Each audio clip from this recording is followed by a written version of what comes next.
Oh, Steve. Hey, Steve Olson, Daniel Ott here from the Edge Television Broadcast. Daniel, can you hear me? I can hear you. You can hear me.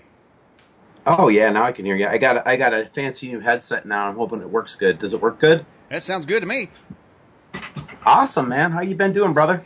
Man, I tell you what, we've been keeping it real over here, Steve. I don't know if you know this, but there are two parties. Well, there's three parties in the presidential campaign. You've got your Democrats, and you got your Republicans, and you got your Independents. But there's also another party out there called the Cowboy Party, and I'm actually on the top of the ticket.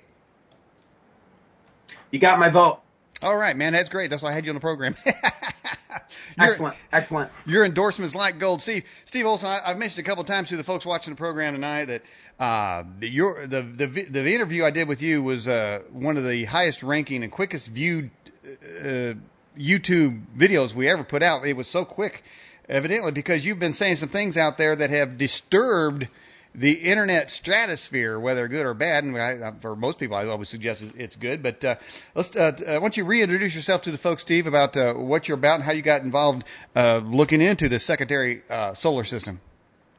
Totally an accidental happening, by the way, in my life, right?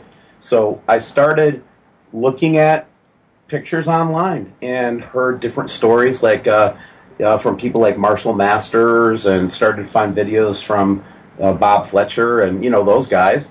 Just got interested in it, and in December I was looking at some footage in the South Pole and found a blue object during the daytime, broad daylight, with a huge red ring around it in the southern hemisphere, and then below it was a huge triangle, which was an artificially made triangle. It was all very strange and weird.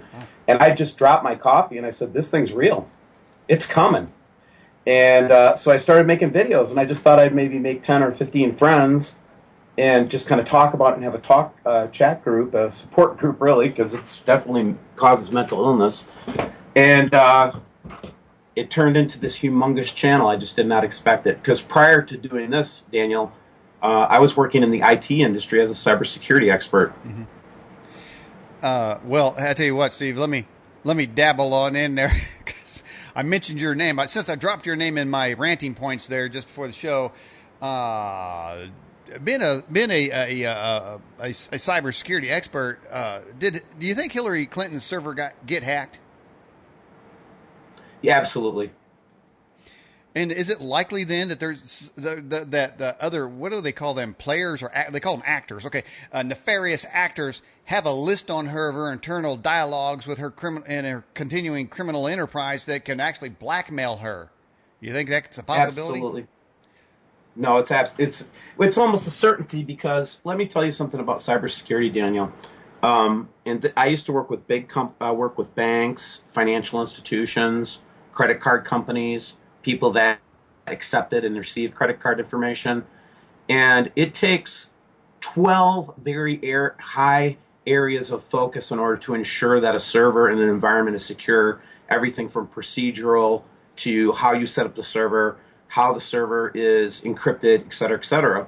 And if those things are not done perfectly, let me reverse that. Even if those things are done perfectly, you still cannot avoid being hacked, because an actor is usually referring to a nation state. So whenever somebody says actor in the vernacular of cybersecurity, they are talking about nation states.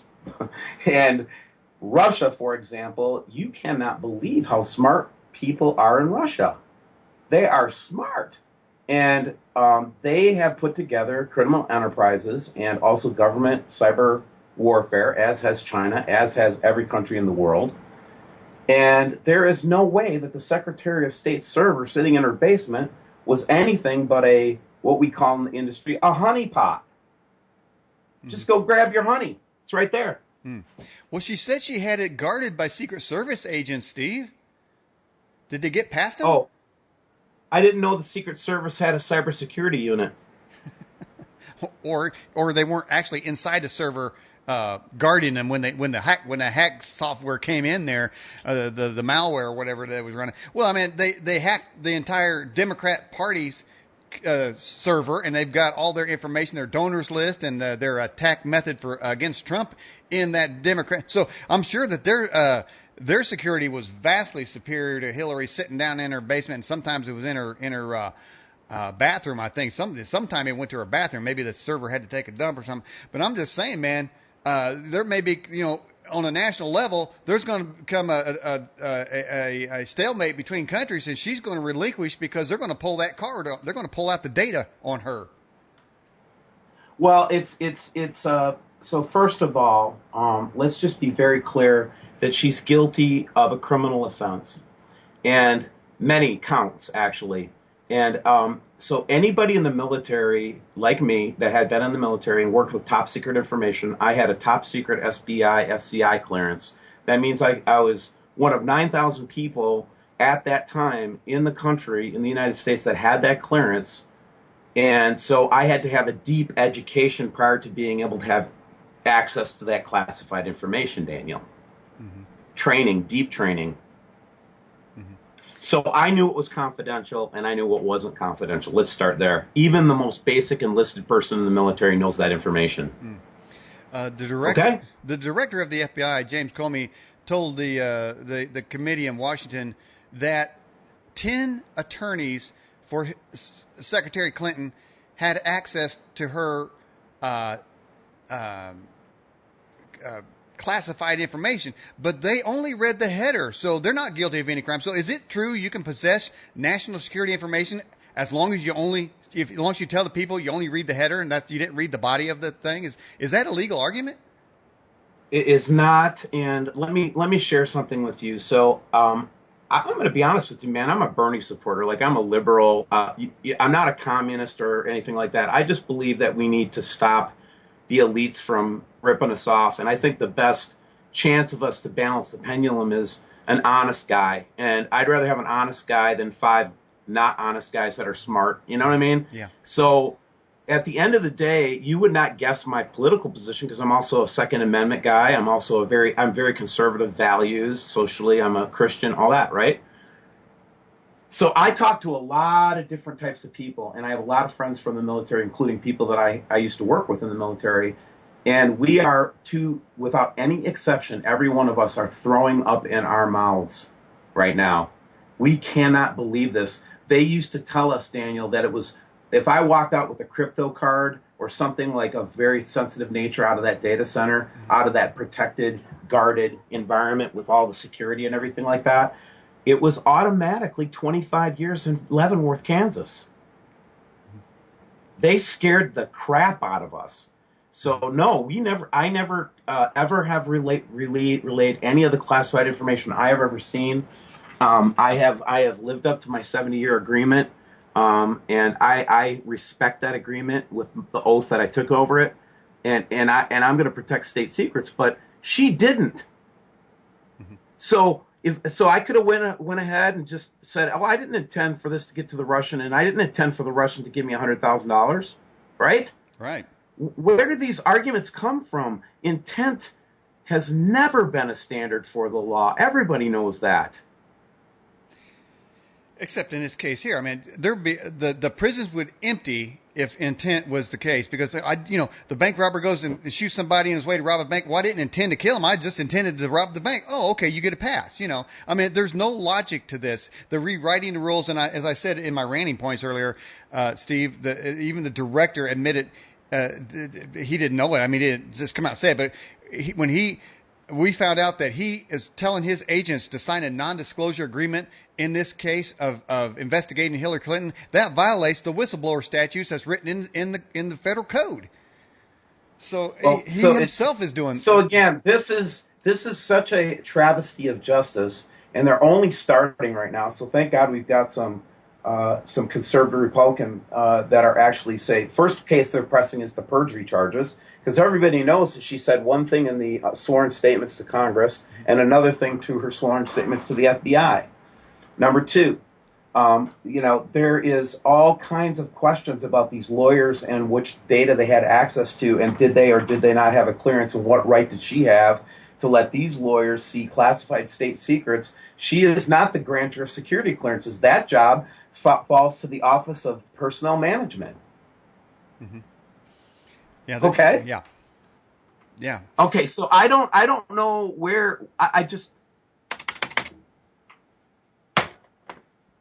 Oh wow! I got cut off. Nice. Can you hear me now? I can barely. I don't know what just happened, man. Sorry. It's all right. Type away. Fix that thing. I'm trying. Well, to your point, I mean, if you can still hear me, man, I mean, at least Bernie Sanders is honest, and I give him that, man. I do too. And again, he's the kind of guy that's got $65,000 in credit card debt, just like every other American. You know what I mean? He's a regular guy. He might get butchered in the office, but at least he's not going to do any further damage. You know what I mean? Right. It's not like the Republicans are going to let him do anything communist. Mm-hmm. So just let him sit in the office so that no more damage is done. I did like what I heard Shabbat say in the committee to Comey. He says, talking about the perjury charge, where it is absolutely clear she lied to Congress. That is a crime. And he said, are you investigating that? And Comey says, well, somebody's got to ask me to. And he said, well, or somebody's got to give me permission. He says, you got to have permission to investigate perjury? He said, you'll have your permission in an hour. So hopefully they'll be investigating that. And I guess we're going to segue from that, Steve, because there's not going to be an election if this secondary solar system smashes into the Earth, will there? I think this is absolutely connected, Daniel, because this is going to be something that is going to be undeniable, and the effects are going to continue to increase.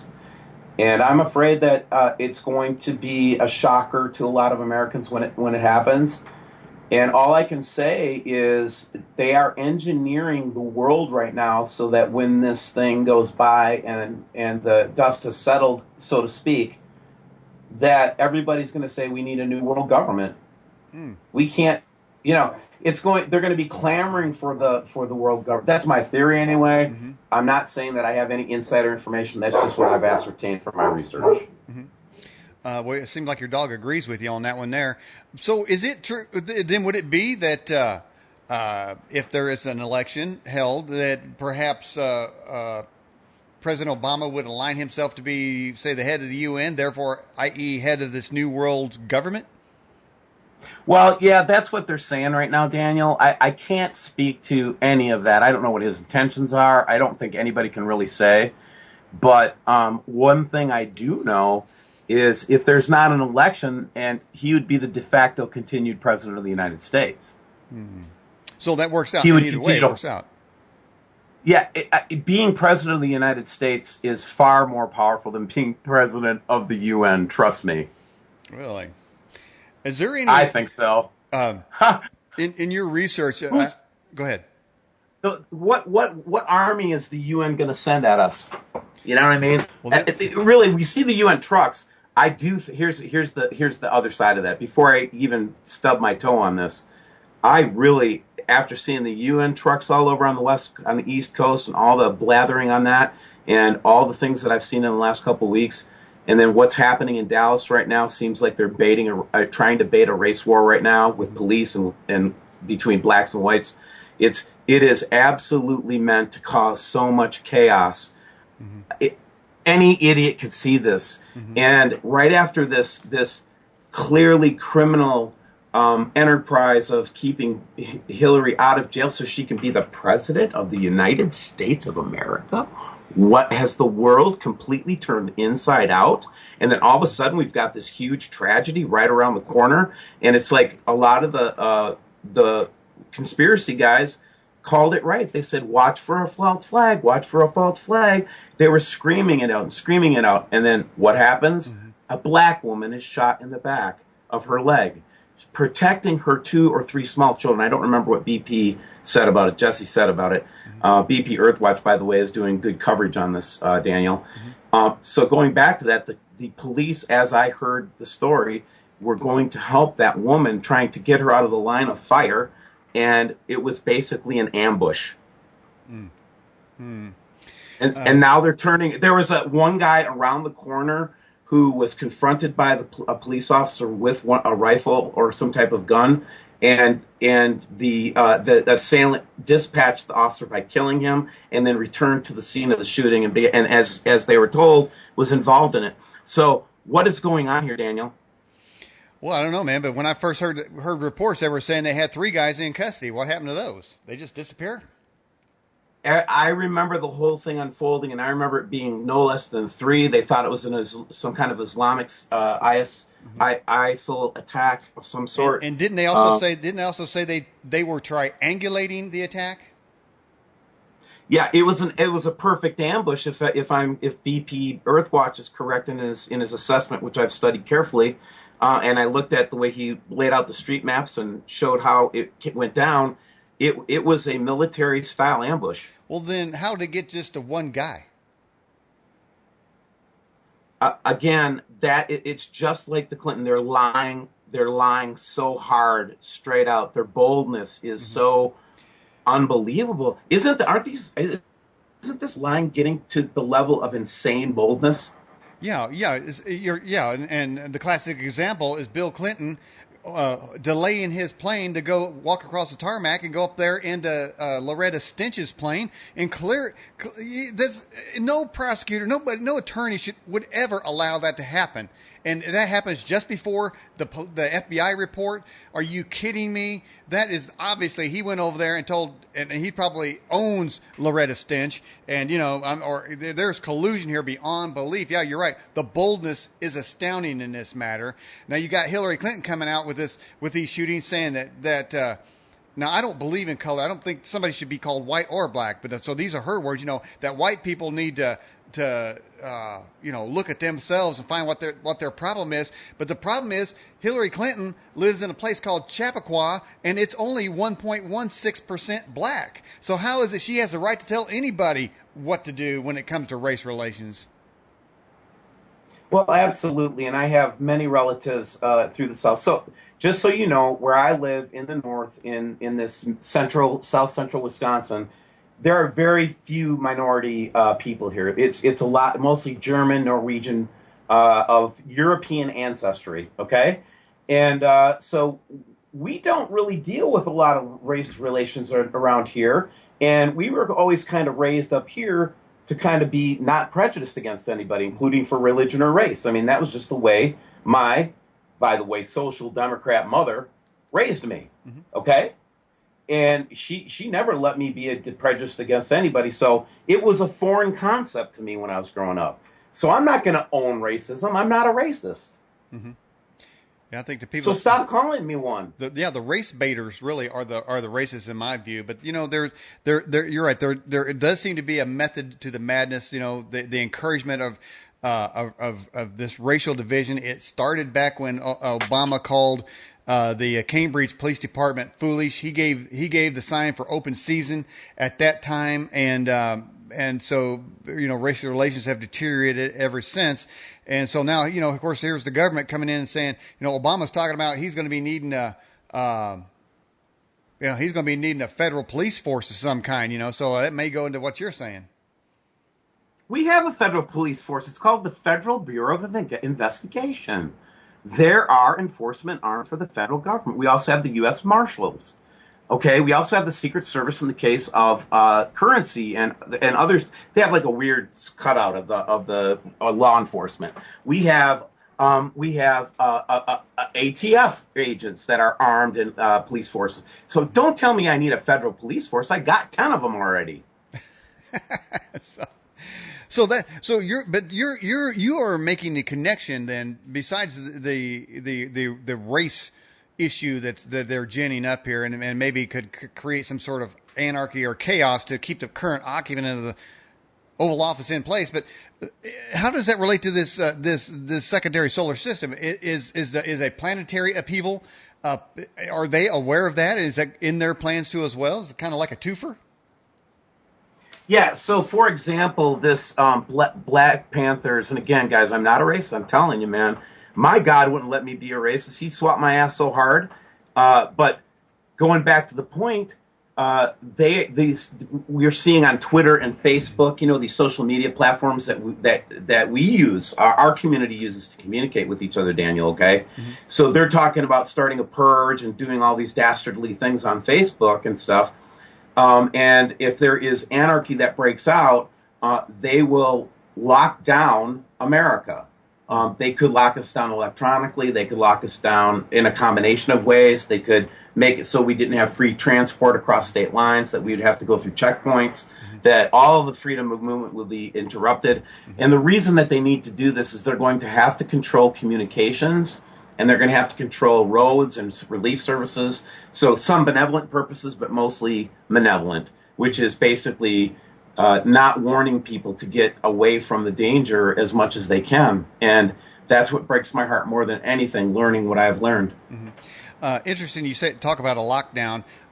When Bill Clinton walked across the tarmac, creating a security nightmare for the FBI and the CIA that was there, or Secret Service, they ordered the news people that were there and anybody else to not make any social tweet or any social comment and not take any pictures. Unfortunately, one of them didn't listen to them, and although it took a couple days, the video came out, so somebody didn't listen to them. But it's interesting, they tried to stop the transmission of what was going on there between Bill Clinton and Loretta Stench. And then today, I think it was today, Apple evidently is applying for a software that will allow them to disable the camera in the iPhone, so that if you're at a certain event, they don't want broadcast, they'll just turn your phone off. Again, it's this boa constrictor, ever so slightly squeezing the life out of our liberty. Yes, it's so sad. It's so sad. And so here's another thing that I'm really disturbed about. It seems like we're deploying a lot of our military right now overseas.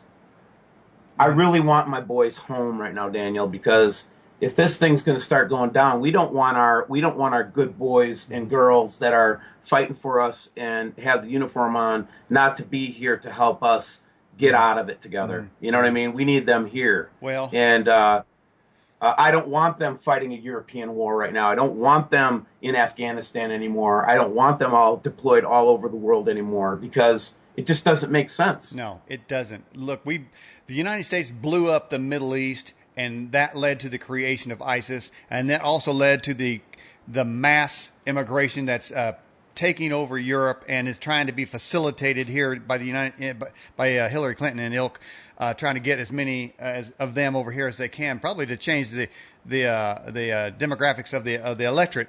But here's from our live chat, guest 864, going back to the racist questions. So how can America be racist when you look at football, basketball, every which way you look, blacks and whites have been getting along just fabulously, to put it in gay terms. So, where is this racism they keep talking about? I think it's a boogeyman that's set up to keep the Democrats in charge. Hey, listen, I want to tell you something, and I know we agree on 9/11. I believe that was an inside job. I believe the Saudis were involved. I believe that it was a conspiracy to get the Americans pissed off, which worked great. I was pissed. So now I'm pissed for a different reason.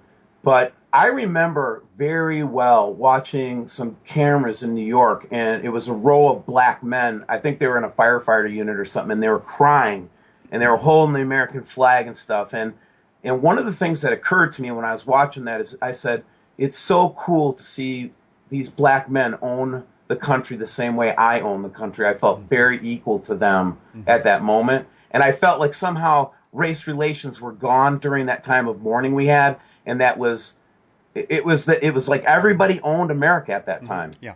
Latino, black, owned America like the way it was meant to be. And they didn't like that either, did they? No, and they had to put a stop to that. Yeah, real quick. When Hillary says white people this and black African Americans that, she's just saying keep in your camps. You're much easier to control when you hyphenate an American and put him and leave him in the groups. But the good news is, hey, Beyonce saying that we need to pray for peace, and I think she's going to have a special on where everybody will be like her. They'll grab their crotch and then they'll pray. Do you think that'll work?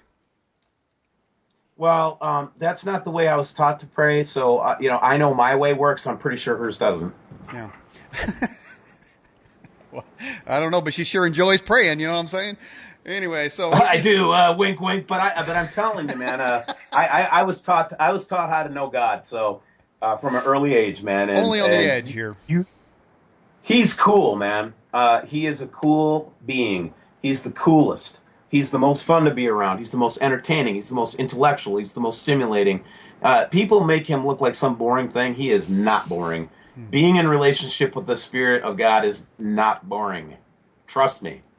Anyway, I'm going to go with you there. I'm one of the many hats, pun intended. There, I'm a beekeeper, and one of my sweet little bees was digging into one of my hosta flowers. They have conical flowers, and here's this little bee.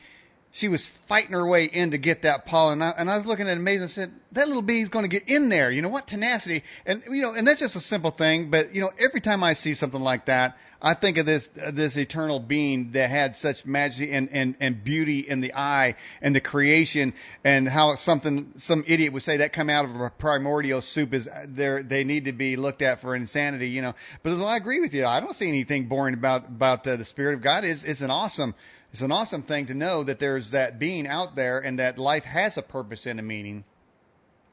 Yeah, and one of the things that made me, having that worldview growing up, and this is my culture, okay? I'm going to talk about my culture for a minute, okay? In my culture, to be evil was to be pitied and to be hated, and we didn't want evil people around us, man. I mean, we were all good people. We wanted to treat each other well. You know what I'm saying? Mm-hmm. I was raised in an America where we liked each other.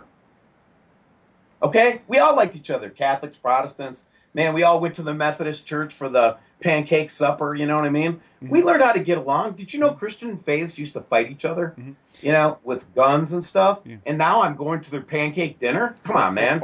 Have you ever been to a Baptist bean supper? Oh, yes. And I've also been to an Assembly of God and where I really learned to eat chitlins one time. Really? Mm-hmm. Wow. I don't know what it is. That was in Biloxi. It was in Biloxi, yeah. Biloxi, I have a creed, man. If I can't spell it, I don't eat it. So chitlins, I'm not really sure. Steve Olson, let's get to a question just came in from Canada from Mart. Says, Steve, when do you think this secondary solar system will pass by? Well, see, that's impossible for amateur researchers like myself and the people that are working on this to answer. The variables and dynamics, I mean, we could sit there and predict orbits all day, but if I don't have the actual mass of the objects, and if I don't have the actual movement patterns, are they elliptical around their solar system, it's all these different variables, all I can tell you is the Hopis used to say, one of the things the Hopis used to say was that the objects would, the Hopi Indians in their prophecies, Daniel, which actually talk about the blue Kachina and the red Kachina, which is, we think is a manifestation of this system in a past era. And the Hopis say that the objects dance around behind the sun for a period of time before they come up on us. And that's kind of what we're seeing right now. We're seeing objects in and around the sun or pretty close to the sun to almost seemingly dance around it, or we're seeing objects that are almost geosynchronous in their slowness of movement and the way that they follow the Earth. So we've got a lot of different stuff going on right now, Daniel, but it matches with that early stage Hopi legend, if you will, that said we'd see stuff dancing around behind the sun, and now we're seeing it. But now, weren't the prophecies of the Hopi Indians roundly quoted in the pre-2012 predictions? They were, but they were taken out of context. And also the rattlesnake tribe was taken out of context.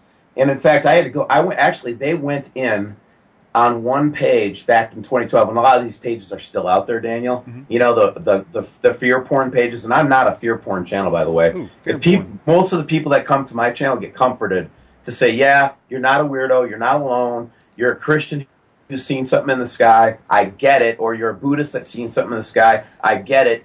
Come here, you're not going to be vilified, you're not going to be made to look stupid, and ask questions, ask away. And we have huge comments. I let the trolls and the shills go until I discover them. I take a lot of risk, but we are an open community, and anybody is welcome to hang out with us, man. All right, I like your attitude on that. I did it the last time, and it really is impressive. That's the way things ought to be. But let's tell you what, we've got a question just pop in out of our live chat. It says, what is your best evidence to the things you're talking about?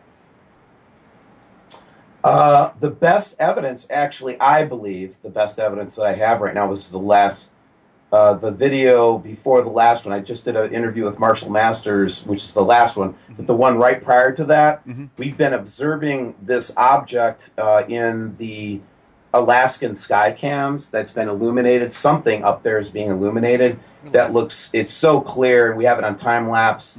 And then a couple of the other photos and documents that we had in that video. Really, the last 4 or 5 videos that we've made have just been thing after thing after thing. It used to be, Daniel, when even just a few months ago, like in December, say, of 2015, I had the channel started, and I would get a couple hundred emails a week, and maybe 1 out of every 100 would be something interesting to look at and talk about. I did most of the research early on by myself. Now, 1 out of every 2 or 3 emails that I get from all over the world show something compelling. What about it's increased? What about those people that have they show pictures of what appears to be a second sun? Is that part and parcel of the second solar system, or is that on a whole different category? No, so we haven't been able to nail down if it's a dual star system or maybe even a 3-star system. But the way that it's getting leaked out is it's going to the dark star, the one that's commonly referred to as Nibiru, but it's actually Nemesis. Nibiru is a blue planet, so anyway, to continue, that's going to get within 0.3 AU of the Earth. That's what they're saying anyway, right? Which is still outside the asteroid belt. And what that means, though, is we will be in proximity to see interaction between Sol and Nemesis, and we just hope that we don't get caught between some of that. And the second thing is that it's got its own planets, so we're going to see them kind of go in and out. We might have a day or two of darkness when one of these things eclipses our sun for a period of time. These are all the things that I've gathered through all this research, boiled down to a nutshell. You know what I mean? So that's what I'm told. I hope it's not as bad as they say. Okay. All right. We have this came through our fast blast. It says, Steve, God says in Revelation 12, it will occur when Jupiter takes residence in the Virgo womb area this November and exits September 23rd, 2017. Does that sound right? It does. So that's a date. Those are dates right there. I can't own that date, and the first guy that told me this story, and in fact he's got a book about it, was David Mead. And if you go back in my videos, you'll find an interview with David. And I'm pretty hesitant to talk about dates because here's what happened in 2012. What they did in 2012 was the psyops, they hyped this thing up so hard and pushed out all this false evidence, and people got so frothing at the mouth. And then when nothing happened in 2012, the whole thing was totally discredited. They won a huge victory. And the really core guys like Marshall Masters and Bob Fletcher, their messages went dark and for a period. And now what's happening is we're coming back into the forefront again because now people are starting to see it themselves, Daniel. It's not, I don't have to explain it anymore. People are pointing their own camera. They're seeing their own stuff. They're looking at the webcams themselves. They're looking at the H1 satellites themselves. So, people are doing what we taught them how to go look for it, and now a lot of people are looking for it. And we're getting a lot of evidence. Has NASA ever mistakenly sent out any photographs that purport to show this? Yeah, there was a couple of, said to be, I believe they are actually, where they had it from the actual IRIS satellite imagery of it, and it was this red ball with 5 illuminated objects around it, kind of thing, float. And it was it was against the black backdrop of black space. There wasn't a lot to see. But the compelling testimony was that guy. I remember it was one of the final nails in the coffin for me on the subject. And he was he was working with the Hubble spacecraft in some capacity. And they were able to see the live feed when they were pointing it at this system as it was approaching in the 90s. And he describes this in great detail. And in fact, I need to probably pop it up on my site one of these days just so people can hear it again. Mm-hmm. It was, I think, a coast-to-coast interview, or anything, something like that. Mm-hmm. Point being is that it was seen a long time ago, and people have been talking about it for a long time. There was the article that was released in the Washington Post in 1982. There was all of this leakage. It's not like you can cover it up forever, right? You can discredit people for a time. You can make people look like idiots for a time, or even crazy for a time. But after a while, that's why they're not killing me, I guess, or some of the people that have gotten, because it's gotten to the point now, why kill anybody, man? We're going to see it in another couple of months anyway, so. Wow. And I don't know if I asked you this question last time you were on the program. By the way, for those of you just tuning in, we have on our Newsmaker line Steve Olson, and we have a previous interview. If you scroll down the Edge's homepage, or you can also find it on our YouTube channel as well. Steve, have you decided that are you one that believes in prepping for such an event, or is there's no way to escape? Is you going to stay where you're at and just let things roll? Nope. It's kind of a thing where we're taking the approach of, first of all, we believe that you need to find communities to belong to. Not necessarily today, you know what I mean? Mm-hmm. I'm not big on the communes prior to the event, that kind of thing. I do think that there has to be plans and strategies just because it's a smart thing to do. Mm-hmm. So what we've done at WSO is we've created, well, we started out as just a simple idea of, hey, let's create a couple of groups where people can talk. Turned into, Daniel, over 200 worldwide WSO facilitated groups where people can come and locally get to know other people and start to build communities, because we believe that communities of 100 or more are going to be necessary to get through this, and you are going to have to look at and study out where to relocate to if you're going to survive. If this thing happens, I mean, and you're interested in preparing, there are ways to prepare. Mm-hmm. It will still be a rough tribulation, though. Mm-hmm. If the Lord doesn't pull us out, it's going to be rough. Now, what is that picture on your desktop there? This is one of the better images that I got. This is a gal that used a 1,000 millimeter camera, telescopic lens, perfectly still on a tripod. The sun is down at the lower left, that bright yellow, and the object itself has a cloud around it. And the reason it has a cloud around it, per the testimony of the guy we were just talking about, it's covered in this iron oxide dust. The question is, why is it blue? It's because the colors aren't going to be consistent depending on the temperature and other variables that we have in its proximity to the sun and all different kinds of things. But we did see a huge object next to the sun in this picture with a cloud around it. So that, okay, are those gases from the sun there that the right there? No, these are gas. This is the iron oxide dust we postulate. Now, again, I can't get samples. I don't have access to the telescopes or anything like that to look at these things. So this is done with an amateur with a 1,000 millimeter lens. This is like a very highly magnified image of this object, and it was one of the best pictures I've ever seen. So you consider that a legitimate picture?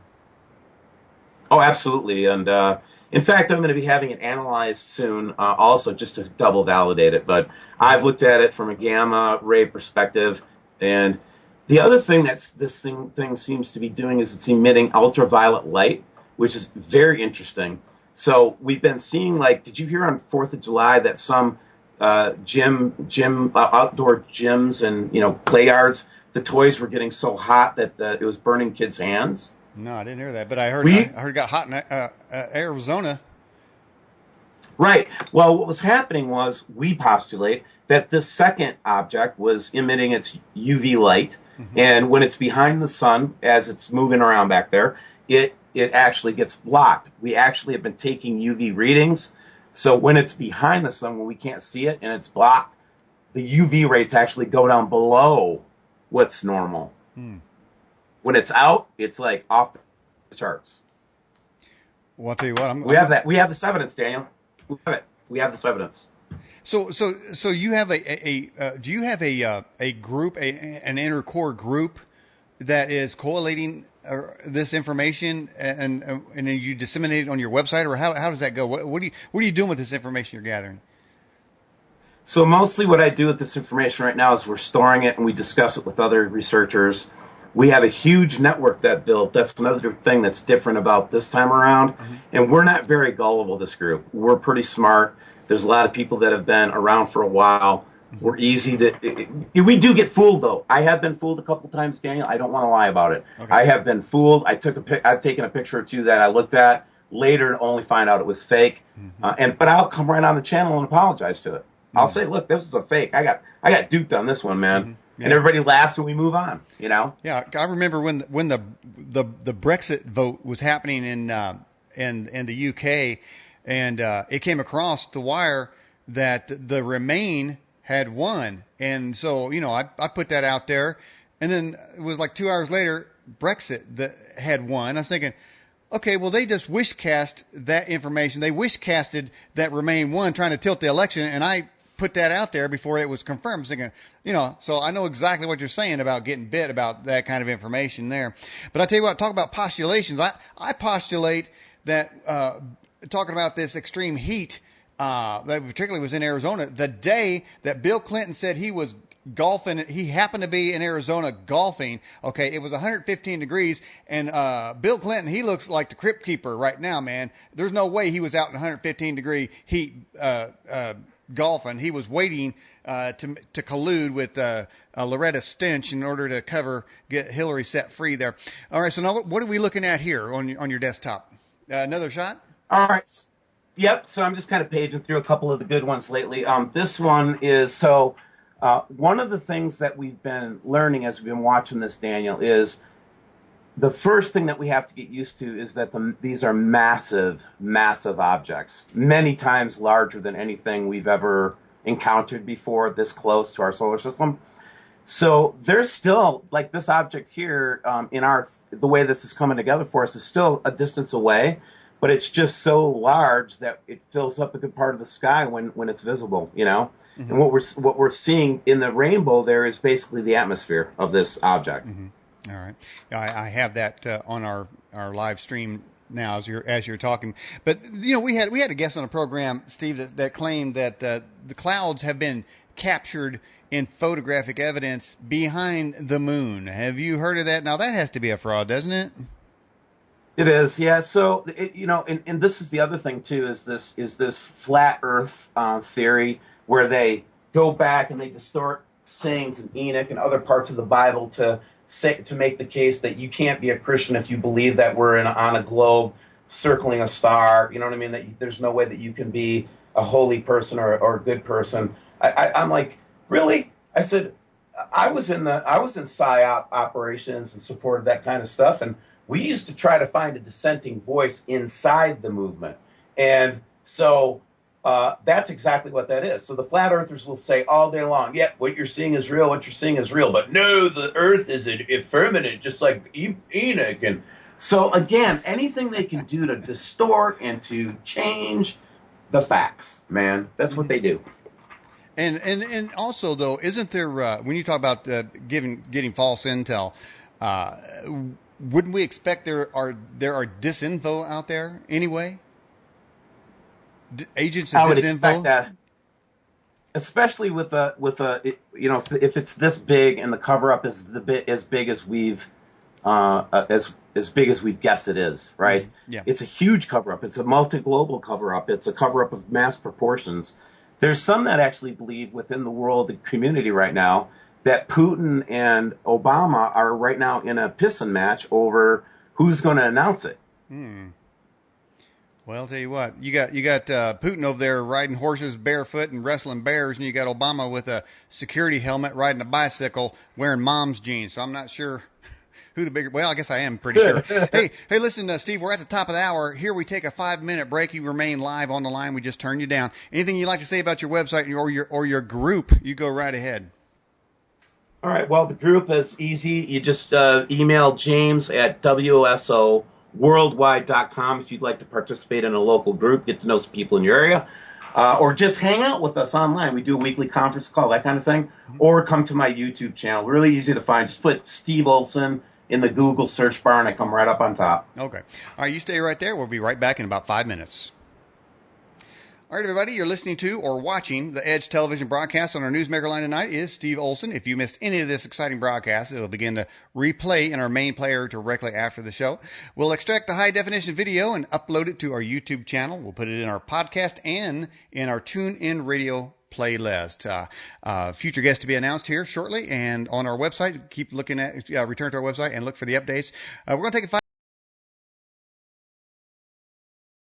Let's get back to discovering the truth together on The Edge. And welcome back to the Edge television broadcast. My name is Daniel Lott. If you have a question for tonight's guest, Steve Olson, go to the edgeam.com website, click on the Fast Blast link, or join them in the live chat where Jade, our moderator, will take out those questions and send them to me. All right, let's go back to our Newsmaker line and bring back Steve Olson. Steve, are you there? I am. All right, welcome back, Steve. I mean, we're talking about the end of life as we know it, something coming into our stratosphere. But from what I gather, talking to you, you expect there will be life because somebody's going to step in and take over, and that would be a nefarious world government entity. So is it some part of the Earth will be destroyed or affected, and all of it will be? No, I think the entire Earth will be affected. That there will be effects to everybody on the Earth. But just a simple scientific fact that we're rotating on an axis, right, in space. Some parts of the Earth will probably get hit worse than others and exposed to things differently than others. So I feel that there will be places on Earth that, just like a tornado, that weren't touched, and others that are just going to be smoking pits. You know what I mean? Well, now, okay, go ahead. So it's going to be like that. Yeah. Okay, you've identified yourself as a man, as a spiritual person. Do you believe that certain people are maybe actually chosen to escape the wrath of this thing, or will everybody? Are you talking about like the Christian idea of a rapture? No, actually, I'm talking about irrespective of that. We could talk about that, but I'd say those that remain, those that are here. Let's just say, your house. Let's say you. You say you've done some good. The spiritual realms recognize that, and so this secondary planetary system wreaks havoc on your neighbor's house and skips over yours. Will it be in that proximity type thing? Do you think that certain people will have a pass? It will be more like this. It'll be more like this city is gone and then this city's still here. So that kind of thing. Oh, okay. So irrespective, then there won't be a remnant, a supernatural protection on the most holiest of person, or the most most piety or most connected to the spiritual realm. They get no pass. If they're in that city, they're done. Yeah, I don't think the Lord's a respecter of persons. He talked about the tower, when he was sitting with the disciples and they asked him about the tower that fell on the guys in the neighborhood over. News traveled around the grapevine, Jesus sitting there. And he's like, man, some things just happen. You know what I mean? Mm-hmm.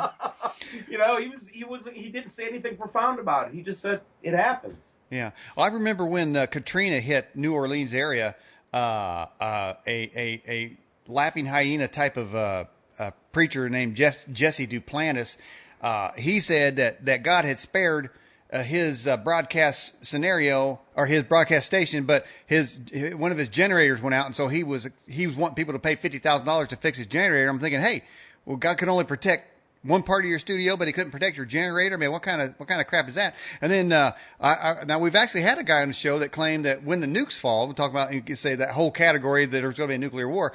He believed that he would be able to walk right through the nuclear blast unscathed because he has a direct connection with the spiritual realm. So you're saying that they better be having a thick lead suit, because that type of talk isn't going to get you anywhere. It won't. And I, at least in my view, right, I think that God, the way I have viewed the Father, Abba, my friend, my best friend, and everything like that, is he's going to take care of you if you live or die. And so the question isn't, am I going to be in a city that gets spared, or am I not going to be in a city that gets spared? The question is, are you ready to face either scenario? Are you ready? I think that's a good question to ask any human anyway, because everybody is going to see that day when you leave this earth, one way or another. So the question of having yourself ready for eternity at all times is just to me a great idea, right? Yeah. And then the second great idea is if you live through this and you have a relationship with the Father, and the way I see it, yeah, you're going to get supernatural help. But so are a lot of other folks going to get some supernatural help too. You know what I mean? Okay. Well, what about in scriptural terms when it says toward the end there will be a great sickle thrust thrust through the earth, and the shaft shall be burnt up, and the wheat shall be gathered together, or some sort of safety. There seems to be an identifier there, a differentiator between the chaff and the wheat, and I would imagine that the chaff are probably the haters out there, and there's a bunch of them out there. And then the other people, like you and me, we got love in our heart, and God, the Spirit of God knows that, so we're going to get it past. But you're not saying it's going to be like that, or is that something completely different? Okay, so my theory, I'm more lean towards universalism. I believe that the act that Jesus did was a comprehensive work.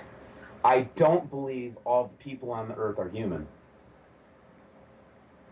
So when he talks about the wheat and the tares, and this goes a little L.A. Marzulli if you've ever studied any of his materials. I believe that there are a race of people that were not supposed to be here.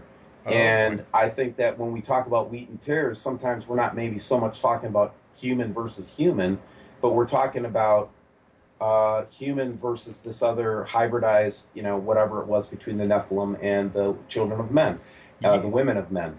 And I read Genesis chapter 6. I'm not a dummy. There was something that happened, and we have to acknowledge that. And you have to also acknowledge that the discussion that God had with Satan, Lucifer, and Adam and Eve in the garden, when he was kind of dressing down Satan, he was saying it's a battle between your seed and my seed. Mm-hmm. Well, genetically seed, like the seed of your loins, like, you know what I'm saying? Mm-hmm. So I'm saying, what did that mean? Did that mean that there's going to be a battle between two actual races of beings of some sort, spirit of spirit? So you got to get a little deeper into the scriptures to follow what I'm saying and know that what I'm saying is completely scriptural. But I really do. My own belief is God loves every human being, and you have to willingly look at him and say, I don't want you. And even if you do that, you have to actually have him move powerfully in your life, knowing it's him, and call him like the devil. That's what he said in the book of Luke, I think. Would that be codified by that scripture that says, grieve not the Holy Ghost? Because that seems to be the one thing that can eternally separate you. Is that sort of the grieving thing that can be? It is, right. And even then, the Holy Spirit loves you. Just like, our loved ones grieve us sometimes, Daniel. You know what I mean? Mm-hmm. But we still take them back, and we still love them. That's the way the Holy Spirit that I know is. He's not the one that gets grieved and then says, get the hell out of here. He's like, I'm grieved. I'm hurt. You disappointed me big time, son.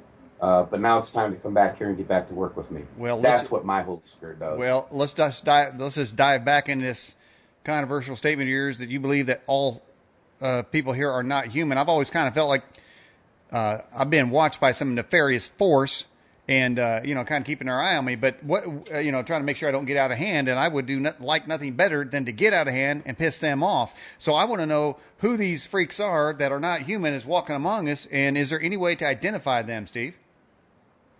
I don't know of any way. So, like, I know a lot of people think that David Icke is kind of off the charts, off the wall. But if you really listen to Dave Icke's material, he makes a compelling case that these beings have infiltrated all parts of our global governments and have pushed an agenda of Luciferianism. Seriously, well, I'm not going for that, man.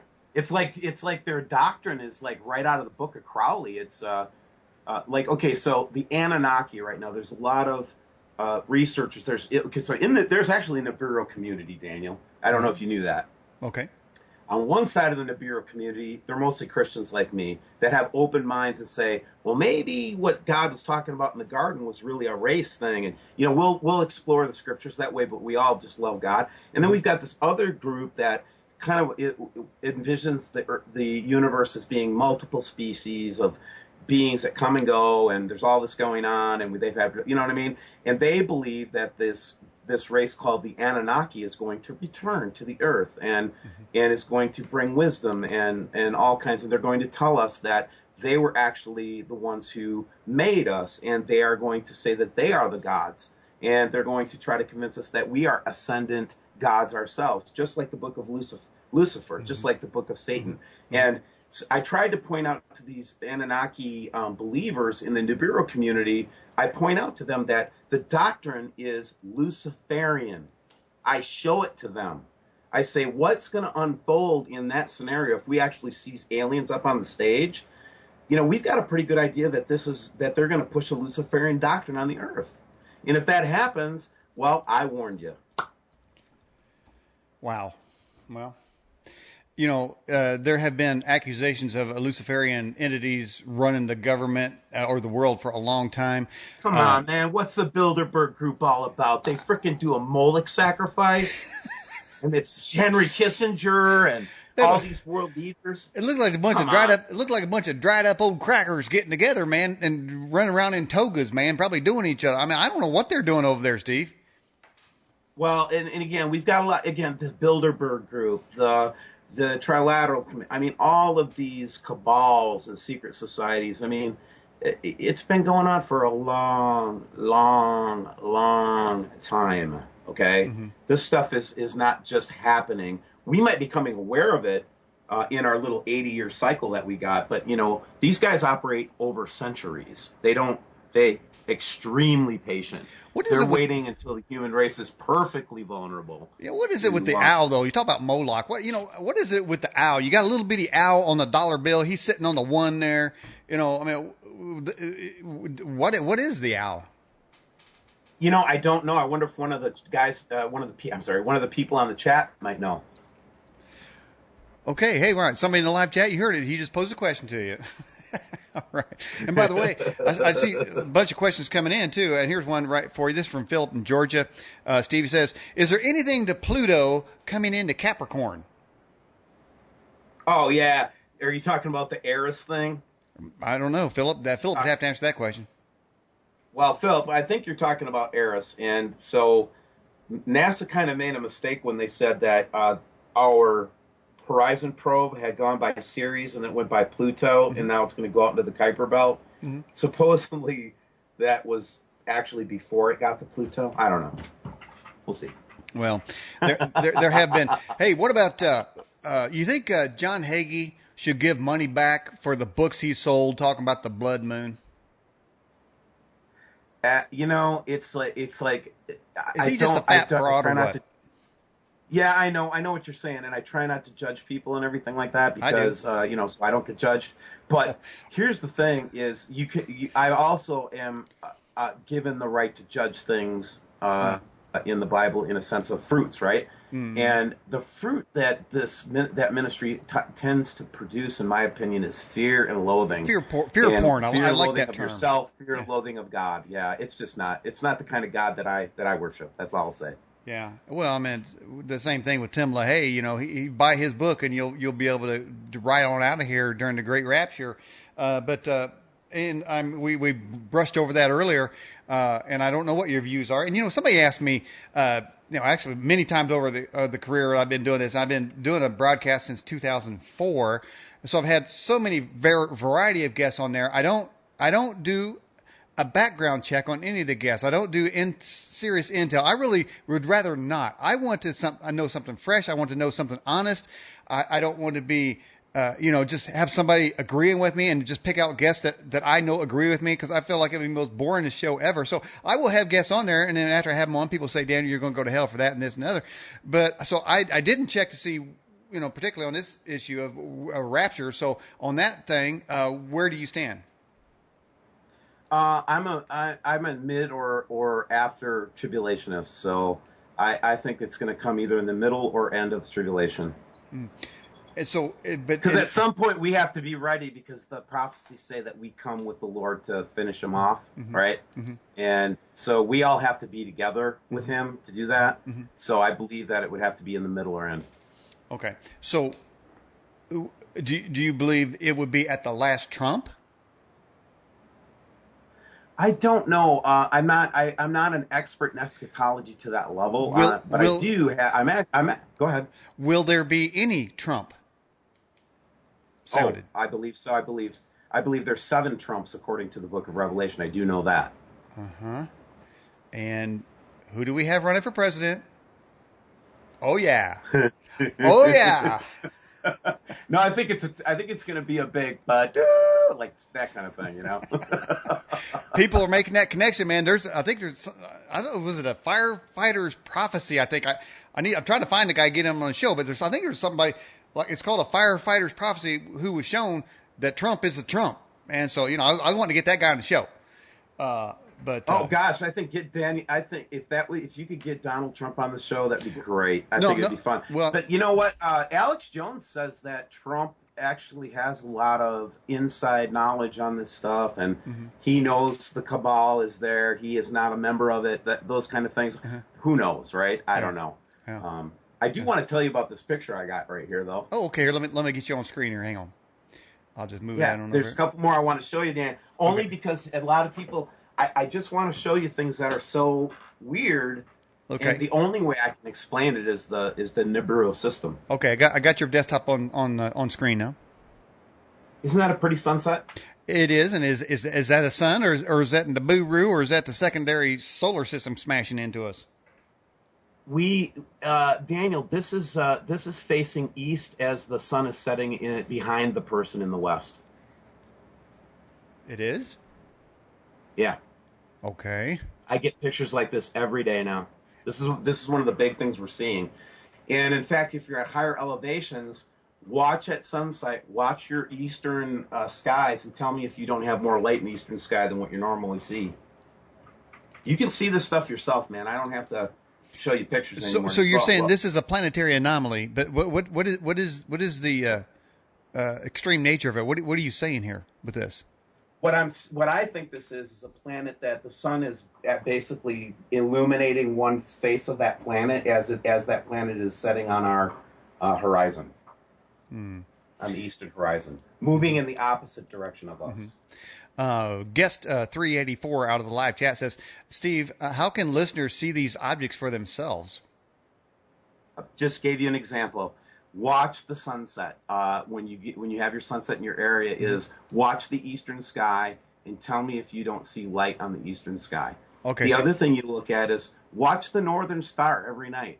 Watch the position of the Big Dipper and tell me that thing isn't wobbling around. The other thing you can notice is the sun is setting right now way too far north, Daniel, for this time of year.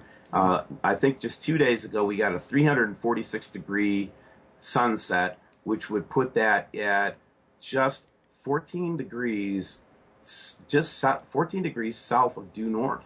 And that's not right, man. And so we see this, and it's not consistent. It's like we're wobbling. It's like we're moving. It's not like we're staying in one place anymore. Well, isn't there scriptural references that say that the heavens will be shaken and the earth will wobble, so to speak, like a drunken man? I mean, what are those prophecies of what's going to happen? Yeah, that is a prophecy, and that is actually, I believe, what is happening right now. Now that gets me into in my file folder of guest topics, and let's see, I just lost my train of thought. My file folder of end time prophecy, of talking about that the earth will, or the planets will be shaken, the earth will be shaken, and planets will lose their place and stuff. Is that what we're talking about? It is, yeah, exactly. So if you think about two solar systems intersecting with each other, everybody is absolutely correct. There's going to be a lot of interaction. In fact, if you look at the trend of asteroids, fireballs, earthquakes, the trend and the movement of the magnetic North Pole, all of those things align to show a picture of a thing that's been approaching for years. There are those that are predicting that the Earth is going to tilt on its axis again. They said it's done it many times in the past. Is this secondary solar system going to cause the Earth to shift on its axis? That's what they say. But on the other hand, I think that it will snap back to its original. Because here's why I say that, Daniel. If you look at the pyramid in Giza, the Great Pyramid, and they have their little holes lined up to very specific constellations and stars and so forth. And I believe they built the Great Pyramid, and I wished I could get in there to do this observation. My I purport that, or my hypothesis is, if you go to the Great Pyramid in Giza right now, all of those star lines are off. And the reason that they made the pyramid was a big warning about this. So when you don't see Pisces in the right spot, and you don't see the North Star in the right spot, they're saying, get underground. Wow. All right.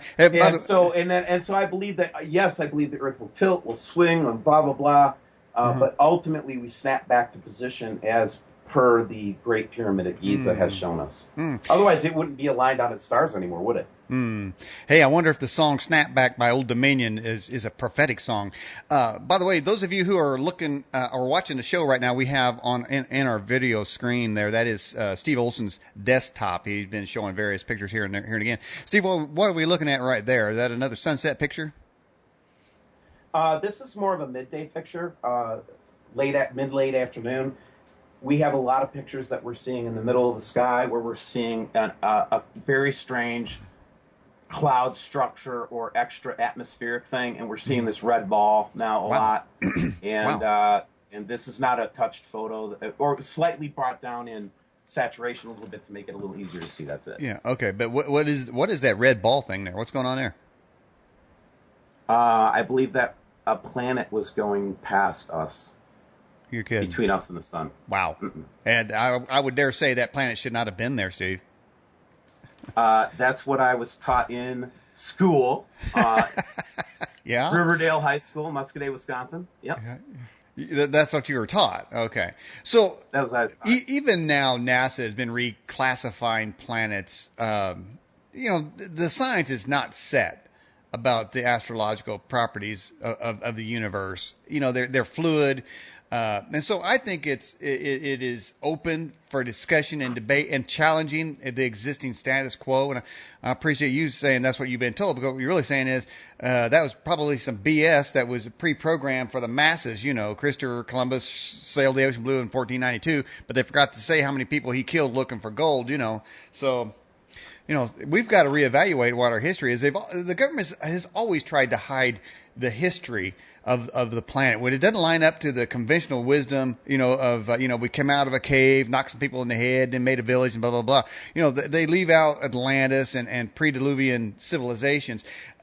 Is there any? You mentioned the Hopi Indians. Is there any other ancient culture that predicts these planetary anomalies? Yeah, the oldest culture that we have writings from, the Sumerians predicted it, Daniel. Now, do I ascribe to Zechariah Sitchin's belief that the Anunnaki were our fathers, and that's what the Sumerians said? Well, the Sumerians might have said it, but they ain't no father of mine. Wow. Are you sure? Yeah, well, that's what the Sumerians said. No, and even if they are, I'm going to reject them. Okay. Yeah. If they actually made us as slaves to mine gold and they just left us here by ourselves, what kind of parents would they be?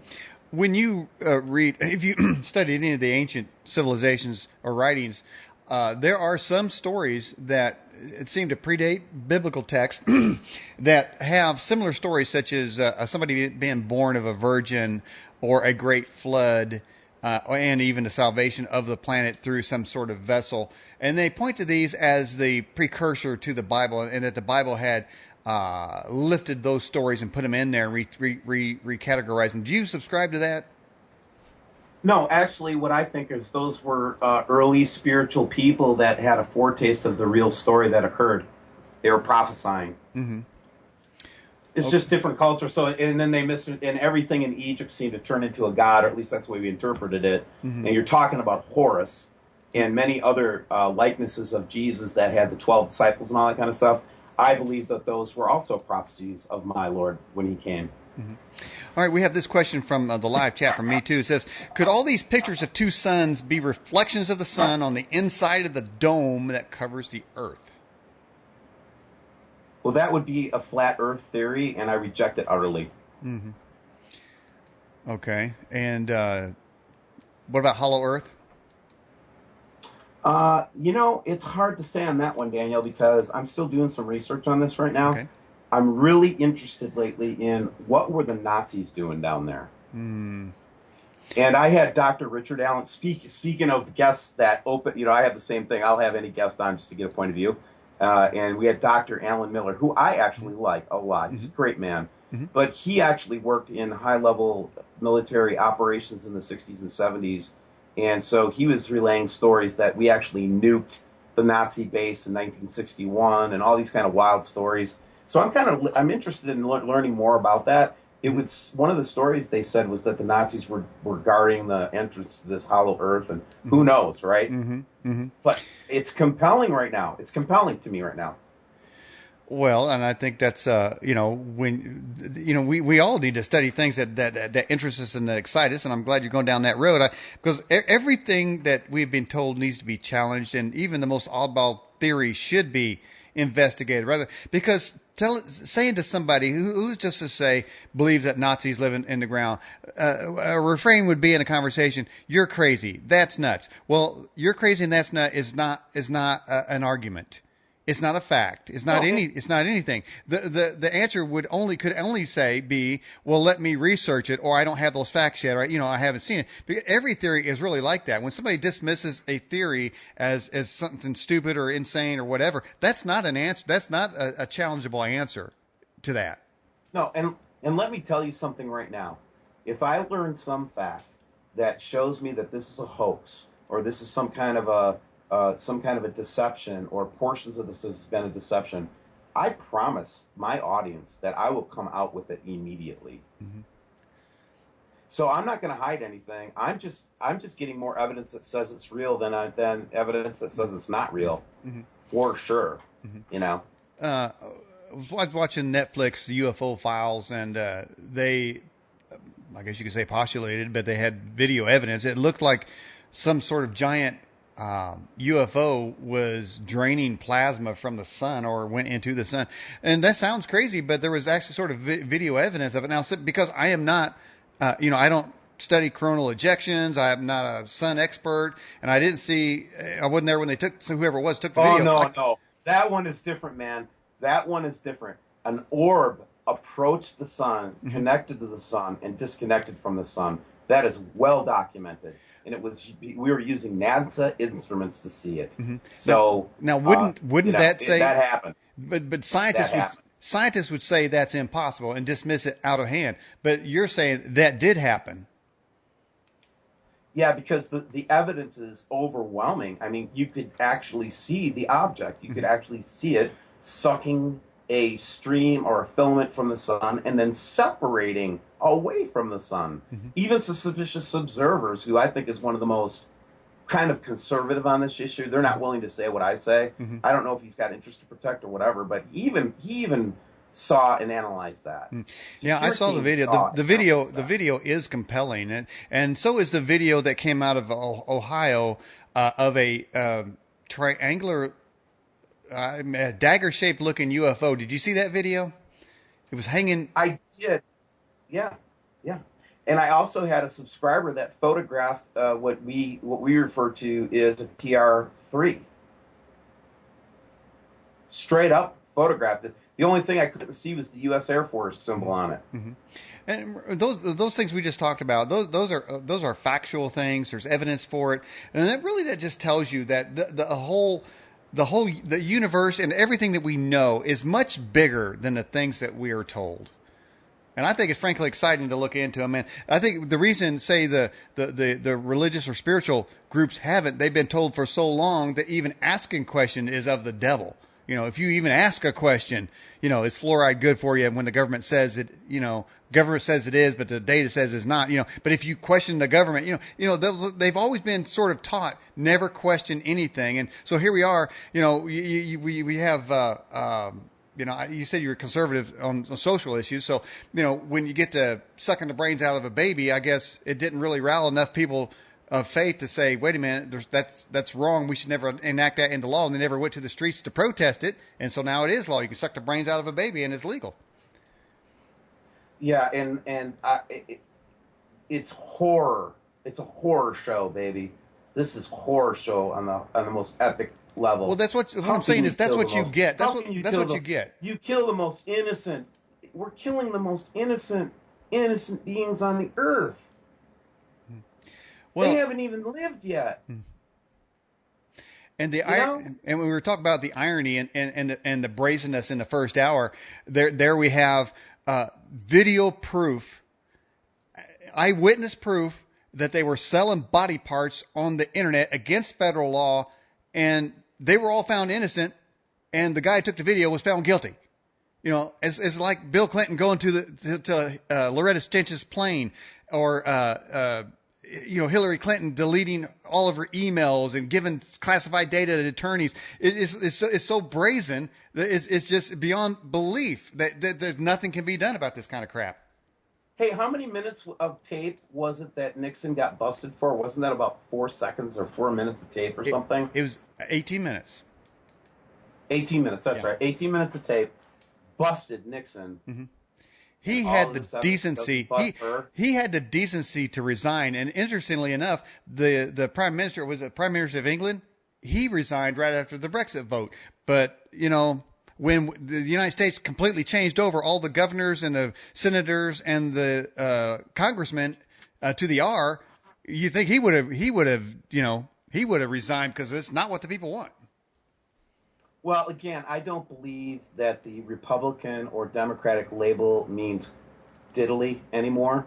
I think that they are just two sides of the same coin. I don't trust either one of them. I don't either. No way. And I think that they're trying to create the Republican Democrat ideology thing. You know what? I'm a gun-loving social democrat, man, just like my mama. I was raised by a social democrat. We were poor, Daniel. We didn't have a choice to should we do this investment or that investment, man. It was a hard scrabble existence. So we had a lot of mercy for other people, and we gave a lot. And my dad, to this day, runs a food pantry. So I'm a Christian in that sense that it's up to us to help each other. Man, if you're depending on the government for anything, for your sustenance or for your well-being or anything like that, I'm really sorry for you, man, because they're not God. They're not the Rock, man. They're not gonna be around forever. They just won't be. All right. We have this question from Jade, our moderator, actually, on the live chat. Have you heard of the theory that Nibiru physics is plasma-based and not gravity-based? Yes, and in fact, I think that is an extension of Carlos Ferrada, the Brazilian, I think he was from South America, astronomer that was very deep into that theory and developed it through his own observations. This question is from John in Pennsylvania. It says, do you believe there will be more nuclear reactors melt down like Fukushima? I don't know how we can avoid it. I'm really hoping that there's a mercy in somebody if this all goes down the way that we think it's going down, Daniel. And again, I won't come out and say it's definitely going to freaking happen, because I'm praying and hoping that it won't. Seriously, I am. But the evidence is stacked against me right now. And so where I'm going with this is that you got to prepare, man. I'm telling people, have 3 months worth of food and water. Is that too much to ask people? Go to the store and get beans and rice and water, and then you'll make me happy, and I'll go away. Okay? Well, I think everybody in the live chat and people watch the show, do you want to make Steve happy? Okay, it's very simple. He just requests that you prepare for, the Bible does say, behold the ant. What does it say? Behold the ant, you sluggard. He prepares all summer long. Why don't you? Yeah, and again, it's just common sense, because let's just get away from the bureau for a second, okay? Let's look and see what's happening in Venezuela right now. Just a few short years ago, when oil prices were high and their economy was cooking, they had enough money to have a socialist government, i.e., the government paid for everything, right? Food, groceries, everything. It was a constant giveaway. Right, kind of like Greece. So their economy tanks, and their people were unprepared to make their own food, to have gardens, all of that. So they became so dependent of that system that it's very difficult for Venezuelan people now to live without that. And that's what I'm saying. Know how to grow a garden. Know how to grow a plant. know how to, make stuff from scratch. It Mm-hmm. again, it's not. See, to me, it's not so foreign, Daniel, because I had two old ladies that used to live behind my house when I Oh, was growing up, and they were from that hardcore, like from 1800s up until through the Depression, and I used to go by their house, and when they were baking bread, I kid you not, they were cooking the bread in a wood oven, and I'd find them over there canning one day and doing this the other day. So I lived around people that this was just normal behavior to have your own food. mm-hmm. Mm-hmm. And it's just normal. And we Well, got away from that. We're dependent too much on that grocery store, Daniel. we're dependent on Walmart. That's even sadder. I know, right? Because that makes us dependent on the Chinese. Whoa. Hey, man, speaking of that, now, listen, you did identify yourself as a Bernie supporter. Nothing wrong with that. Like I say, I totally respect him. I mean, you know what? He's honest about what he believes. He doesn't have 30 years of scandals and a continuing criminal enterprise, but he is on the socialist order. And I believe there actually is biblical precedence for some socialist perceived type activities. Really, just take care of the widows. It says that That's right the in there. thing. Thank you for bringing that up, because that's the one thing that smells bad about Bernie to me is that constant reference to Pope Francis and that kind of stuff. And Francis has come right out and said that Marxism is the answer. Really, I mean, and I don't think Marxism is the answer. And I'll just point to two examples, or three or four. But the first one I like to point to is the Soviet Union. They were my enemy during the Cold War. We won that war, and we won that war because in at the end of the day, their society could not produce as much as we could produce. Is what it boiled down to. Mm-hmm. And the reason we could produce more than their society could produce is because they had centralized planning, and we had bifurcated planning that was more like state level or local or company or corporate. Mm-hmm. We had all kinds of independence and liberty and all that, and we just produced more. Mm-hmm. Mm-hmm. We do. Similarly, China. What did they have to do in order to achieve centralization and the Marxist ideal? They had to do a purge where they killed 20 million people. Why did they always have to do that stuff, man? That doesn't I sound right don't to know, me. man. That doesn't You sound know like what? the government that you have. If I no, on the alien part, if I was an alien and came down and I saw this, I said, why do humans hate each other so much? It's just really depressing. You don't see the animals behave like humans. It's almost embarrassing to be a human. Hey, speaking of that, what I was getting to, I was going to go to the all-out socialist government and economy of Venezuela. Should we expect that waves of Venezuelans are going to come up to the United States as a result? Economic immigrants? I don't think so anymore. I don't think so anymore. I think that the message and the political battle in the United States and the anti-immigration feeling that we share right now with with the Northern Europeans right now is pretty visceral.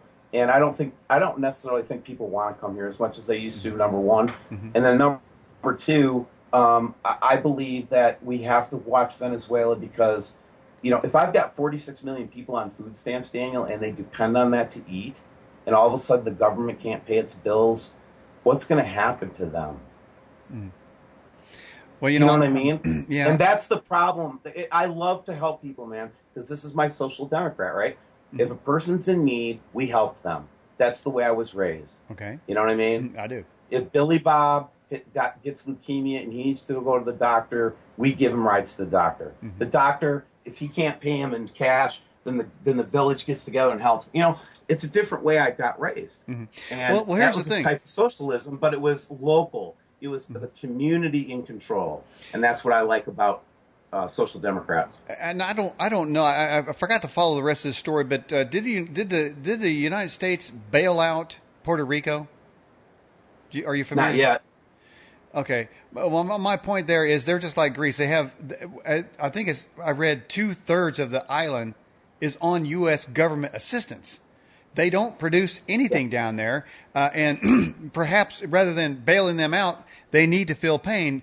And it sounds bad, but it's like your kid. If he doesn't feel pain for his actions, if you are always finding a way to not make them feel the pain of their own actions, they'll never learn and will never become better citizens. And so Venezuela, as far as their socialist government, they chose the wrong system to run a country. They need to feel that pain so they can divert more back to self-reliance, like you say. But if they all come up here and start getting checks, they haven't learned anything. Right. Well, there you go. And see, here's where I'm asking for compassion for my brothers and sisters. Is yeah, the system definitely put a lot of people in that situation. But let's remember that the bankers in 2007 and 2008 stole several $trillion from us. If that $7 trillion was still in the economy right now, I think that poverty would be at an all-time low. Right. And if the Okay. and if So the who are the real bad guys? Is it the guy that has to take the food stamps because he can't find a job now because they dried up all of our jobs and all of that stuff through their global economic policies in the IMF? Do we blame that guy? Mm. I don't think it's right to blame that guy. Well, but I would say to that guy, listen, I'll help you for a little while and stuff, and I think that's right, and we should do that. But you got to do something on your own then. If you can't get a job, then you got to find something on your own to do. Mm. That's what Americans do. Well, I would like to get our $4 trillion back we spent on endless Middle East wars, and I did hear somebody say that the amount of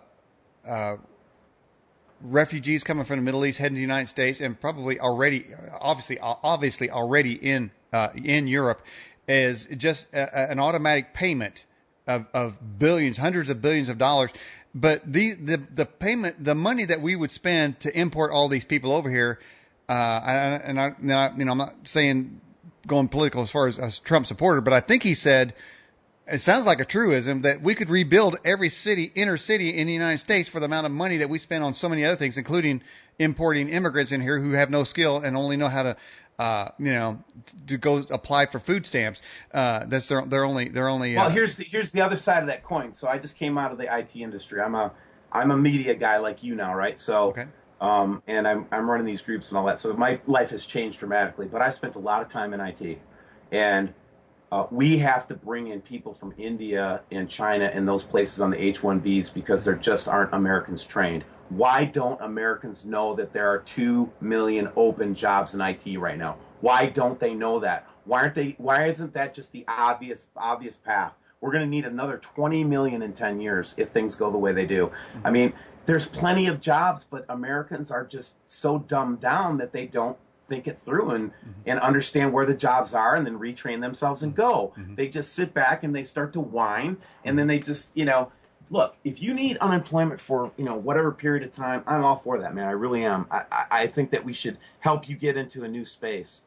There are plenty of new spaces out there to go. It's just a matter of finding it. Mm-hmm. And it's that encouragement we don't hear. It's always putting them down and then them putting us down, and you know what I mean? It's all this anger. Why can't we just be like, you know what, dude? I'll help you for a couple months. Mm-hmm. You get on your feet. We're all behind you. Mm-hmm. We'll make sure you're taken care of, your family. We really want to see you get on a job. Those kind of policies feel good to me. Yeah.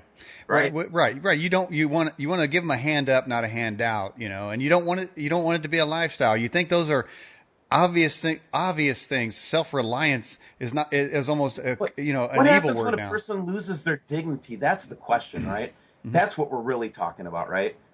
When does a person lose their dignity? And when that happens, I believe that's what puts you on your back. Mm. All right. Hey, we got this question come in for you. It says, Steve, do you think that we will come in contact with the Nephilim or the elite that we never meet personally? How would we be able to identify one? Well, again, I don't think it. I have no idea. Like I said, L.A. Marzulli. I think some others have made some good research on that I can't even touch. Mm-hmm. But I'm still debating if they're going to come out publicly or if they're going to stay behind the scenes mm-hmm. yet. Mm-hmm. If you listen to Karen Hughes, you remember Karen Hughes? Yes. Did you ever have her on your show? I don't think I have, but I know of her, and have you talked to her? I think I reached out to her, but I never could get her on the show. I'm checking. Go ahead. And she was that person that worked for the World Bank, and she claimed that she had met some of these. She didn't call them aliens. She said they were critters. They were just a different race of humanoid, and they were in the Vatican. Hmm. Did you hear her talk about that? I knew it was something on those lines. I didn't know where. Was it the Vatican? Yeah, they had to go to a banking meeting in the Vatican for some reason, and one of these guys showed up. And it was almost like they saw Karen in the room. It's like, oops, Well, I knew she was a we whistleblower, didn't so know she was going to be here. What? well, that kind of reminds me of getting back to the fear porn. Steve Quayle saying that there's going to be giants walking down the street. I mean, are these those? I don't know. I listen to Steve and I listen to Tom at Horn and all those guys, and they have a lot of research and they have this thing kind of wrapped up in terms of what they think. Mm-hmm. I don't know what to say about that. Could it happen? Yeah, sure, it could. It's a possibility. Mm.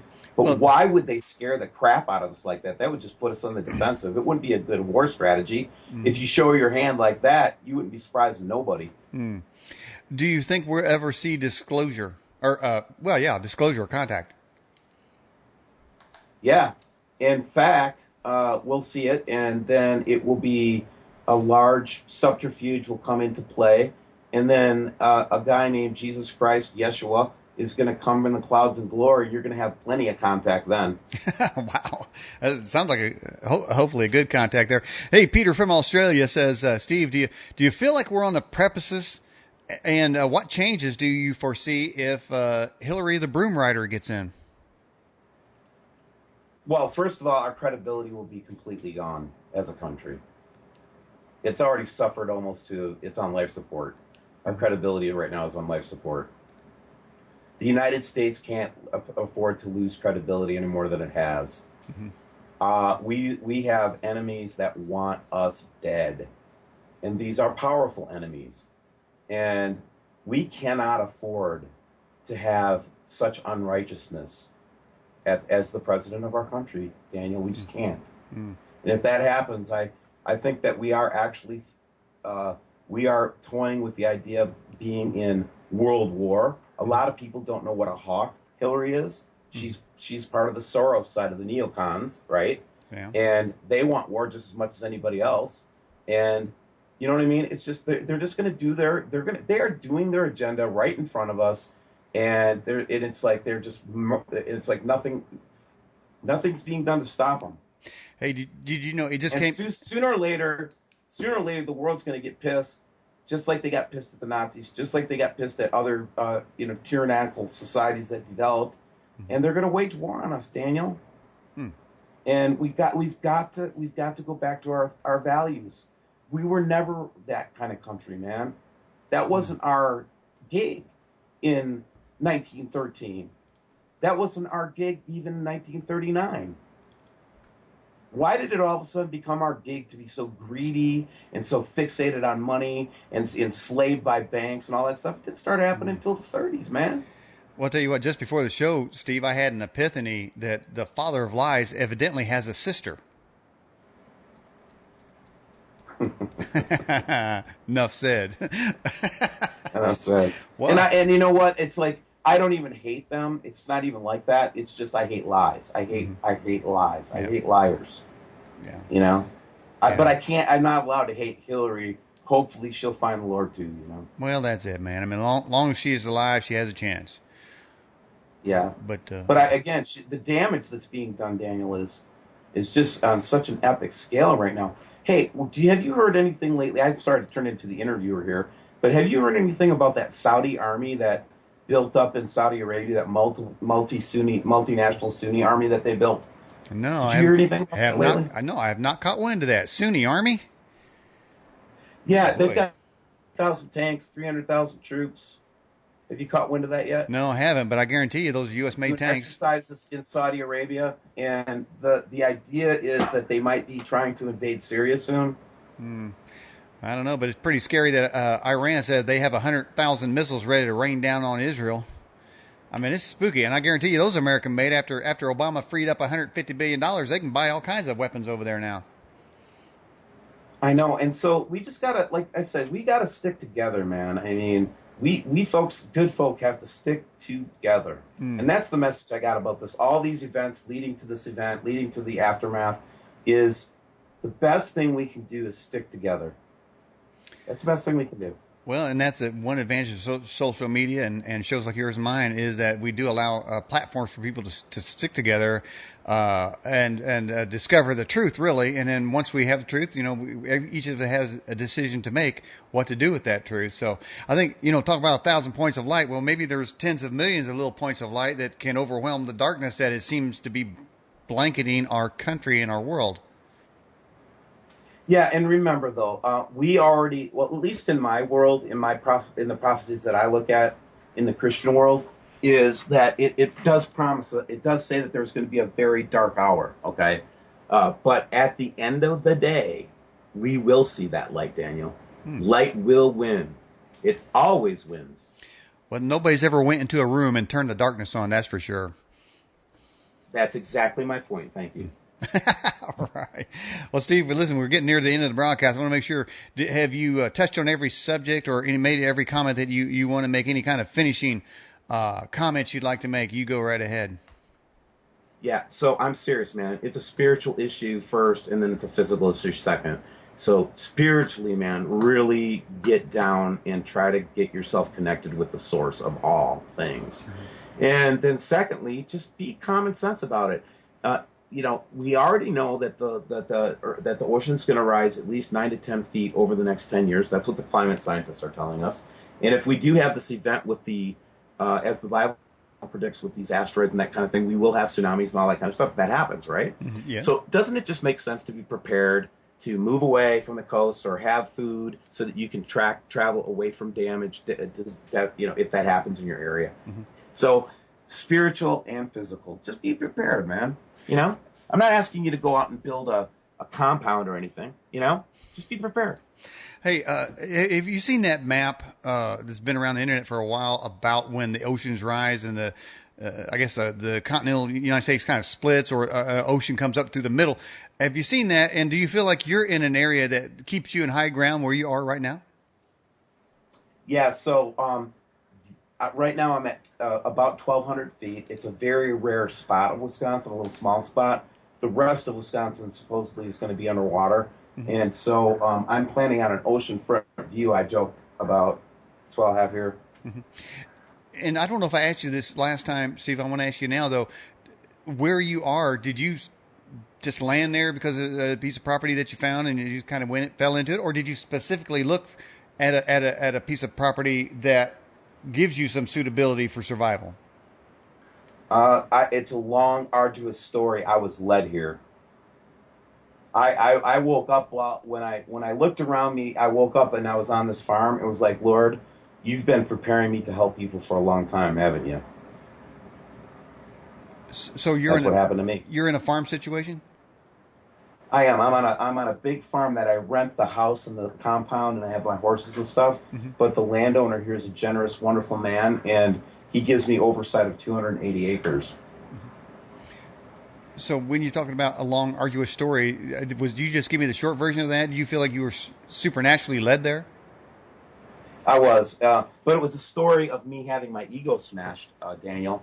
And the testimony goes as follows: I was a high-rising, super champ, Turk, wanted to make $1 million, $2 million, $10 million, $1 billion, whatever I could make, money focused, but very spiritual, right?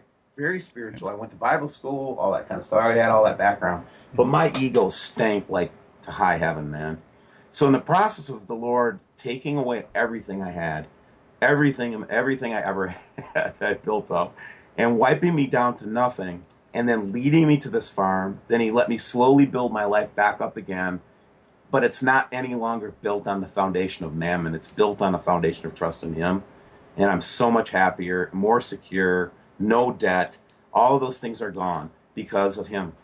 Wow. And that's, again, that's a story because the Bible promises us that if you trust in the Lord with all your heart and lean not to your own understanding, acknowledge him in all your ways, he promises to direct your path. Mm-hmm. But in the case of Steve Olson, I couldn't acknowledge him in all my ways for a period of time because I was too in love with myself. And so in that journey of taking everything away, my real estate, my houses, my cars, everything, I was almost like a homeless guy for a period of time, and then I was placed on this farm supernaturally. And I had the resources and all that miraculously. All that stuff happened. And now I'm a very solid guy. The community loves me here. I like the local police. I have relationships with hundreds of people around here. I'm an accepted member of the community, and I am so happy that I'm here. I just can't tell you how happy I am to be here. Are you married? Yes, I have a wife and 2 sons. Was she with you on this supernatural journey that led you where you are, or did you meet her after you established? No, she and I got actually met in Bible school. So we come from that kind of background. Mm-hmm. But Lisa's been very skeptical of this. My wife has been very skeptical. Mm-hmm. It was a very radical thing for her to see me research this stuff and look at her and say things that I was saying. And it scared her, and I understand that. I really get it. It scares people. It's not pretty to look at it. It's fascinating, but it's not pretty, and it's not good news, right? So I get it. Well, it's not really fearful. It's common for people that that research this for their spouses not to be along on the ride with them, though. So it's normal. Okay. Is she okay? Is she with you now on that, or is she still learning, or she just say it's your thing? Go ahead. Yeah, it's my thing. Go ahead. And then the second thing is she'll come in and look at stuff and she'll ask me for updates, but it's just too much for her to handle, man. Yeah. It really is. Well, no, it would be for and that may not be her role, in that case. And I don't mean to get personal, but I just like to know. I don't judge either, man. I'm not judging her for that at all. I really love her. We're together. Right. We're married. I mean, Daniel, are you married? No. Okay, so have you ever been married? Yes. So you know what I mean when I say we're married? Yes. Okay. All right, move on. All right. There's no way to get along 100% of the time with somebody, guys. I'm just telling you. Yeah. Okay. Well, I'll tell you what, Steve, I appreciate your testimony there, and I always like to know how people get to where they are and, a little bit of their personal history, and as far as supernaturally being led, is somebody watching the show, they may not have that feeling that they've been supernaturally led anywhere, and they may want to know how they could hear anything supernatural to begin with. Do you feel like you said it was a learning curve that you went through?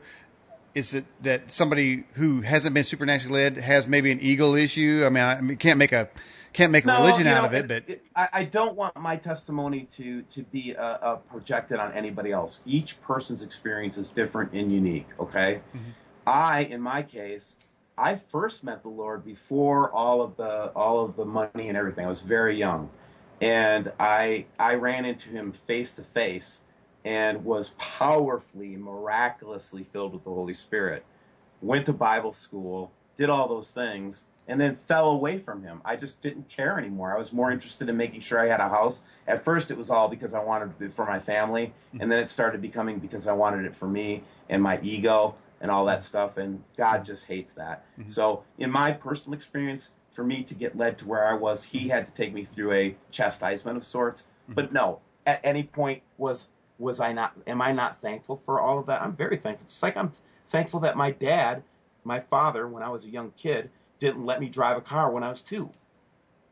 You know what I mean?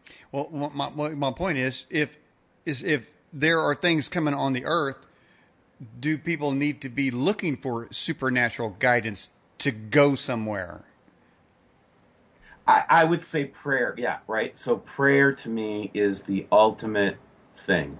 And what I mean by prayer, a lot of people think I might mean praying the rosary, or they might think that I'm talking about saying the Lord's Prayer like you might say in a church or something like that. Mm-hmm. No, when I'm talking about praying, guys, I'm talking about you get really super honest with God, and you speak to Him, and you just speak to Him, and you say, listen, this is the way I feel about this, this, and this. And you just tell Him everything. Pour your heart out to Him. What are you hurting about? What are you thinking about? What are you worried about? Do you hate Him? Did something happen to you in life where somebody died or you lost somebody that hurt you so badly that you turned your back on God? Listen to me. He does forgive you for all of that. He forgives you for turning your back. He forgives you for all that stuff. He's just saying, come back to me right now. He'll take you in like a hen takes in its chicks, man. He will not reject any one of you. And then if you take it from that attitude where you speak honestly and boldly and frankly to him and say anything you want to him, he can handle it. He's a big boy. He can take it. I promise you that if you will do that, just tell him everything, that he will talk to you. I promise you. Okay. All right, people out there with questions like that, you heard it, that you will get. So, Steve, you're saying that if you ask, you will receive, you will hear. Right. You have to be, though. See, the way you have to approach God, though, guys, is you have to believe that he exists, and that means that you have to believe. It's really hard for humans to believe this sometimes, because you've been God so long, you just can't believe that there could be another one. I get it. You've been on the seat so long, you just can't imagine that there'd be a bigger one. But I'm telling you, there is. And he will forgive you for sitting on that seat. You haven't been doing so well on that seat, have you? Trust me, if you're sitting in that seat, you're not having a happy ride. Wow. Right? That'd be it. So it's all about who's going to be God at the end of the day. And that's why when I say you must believe God is, and he's a rewarder of those who seek him, it's promised. It's promised. So if you'll seek him, he will reward you with what? You will find him. Well, Chuck, he will reward you with finding him. In the live chat, Chuck says God has always answered my prayer. So basically, you're saying being a prayerful, humble attitude, and then you just may receive some supernatural guidance in what decisions to make. I believe you will. I will tell you that I have. Okay.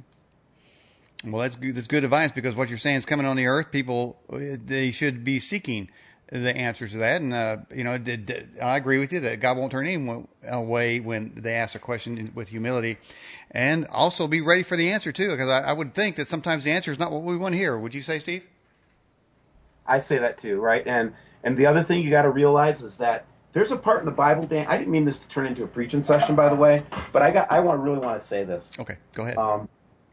The bottom line on this whole Ten Commandments thing, for example, and it's really important that people get this, because it's missed by almost every religion, Christian denomination rather, and that is, Paul says that we were created in vanity in hopes that we would come to the glorious liberty of the sons of God. What in the hell does that mean? He created us subject to vanity in hopes that we would come to the glorious liberty of the sons of God. What it means is that God knew we would fail. God knew. He created us to fail. He created us to fail without him. So if you're failing and you're without him, it was hoped, God said in his word, like the law, for example, if you come up against the Ten Commandments and you're dead honest, and you're honest and you read that Ten Commandments, well, every human being on this planet has violated one of them. And if you've wanted to do one of them, Jesus said, you're guilty of all of them. So how in the heck are you going to make that standard? It was never meant to be your standard. It was meant to be your whipping stick to show you can't do it. That's the way you approach God. You never approach God saying, I did all your commandments. I have been a good man all my life. You know what's going to happen to you? Depart from me, you worker of iniquity. I've never known you. And the key idea there is he never knew you. He wants to get to know us. Well, that's like the Old Testament. They were asking for, what can we do? Give us a set of rules that we can do to be holy, to get in, and he gave them a set of rules, but they found out that they really couldn't do them. And so they came to the conclusion they needed an intercessor, somebody to take their place, somebody who could pay the debt that they could not pay. And that brought them to the New Testament, where the answer was given. That's exactly right. That's exactly what I've learned. So, wow. Yeah. So anyway, dead space. But at the end of the day, it's all connected. All of this is connected together, and to me, it's a mega war. And again, I took a lot more time than you probably intended, but it is a cosmic war, and we really want you to come to our side. Well, I do admit I kind of prodded you. I wanted you to open up like that, Steve, because I knew that was in you, and you had to get it out. I was just trying to help you out.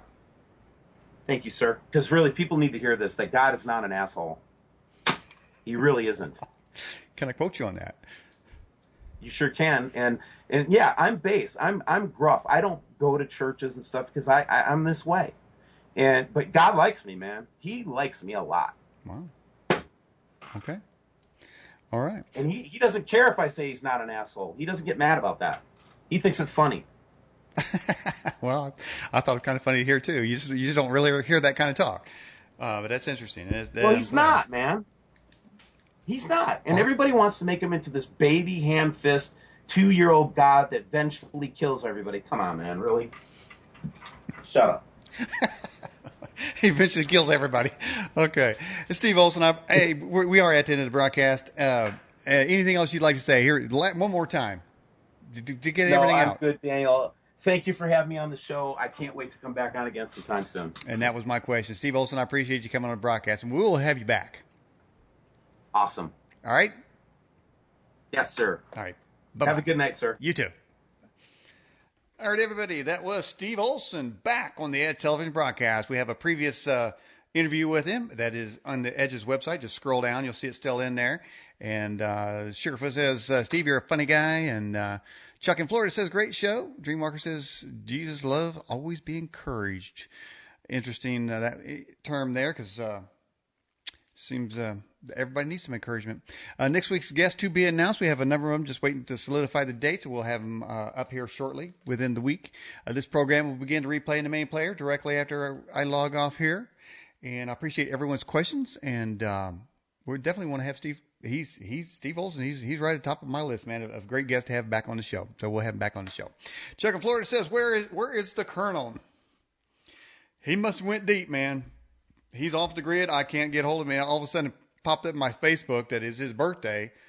So it said, tell Greg Gingrich, happy birthday. Well, I can't communicate with him, so I didn't even know he still evidently has that still going out there. But I've tried to get him back on the program, and if he rematerializes, we'll have the Colonel back on the program. Speaking of that, if we haven't had a guest on the show you'd like to see, just drop me a note at edgeam@yahoo.com. Also, you can actually put it in the Fast Blast, or there's a link, because that Fast Blast is always activated. And so you can always send things that way. I get them anytime you send them. And there's also a link that says suggest a guest at the top of the page. Dreamwalker says use your secret Skype channel. We're going to do that for you. Well, we have reached the end of the broadcast. Appreciate everybody. Daniel for the Edge. Bye-bye.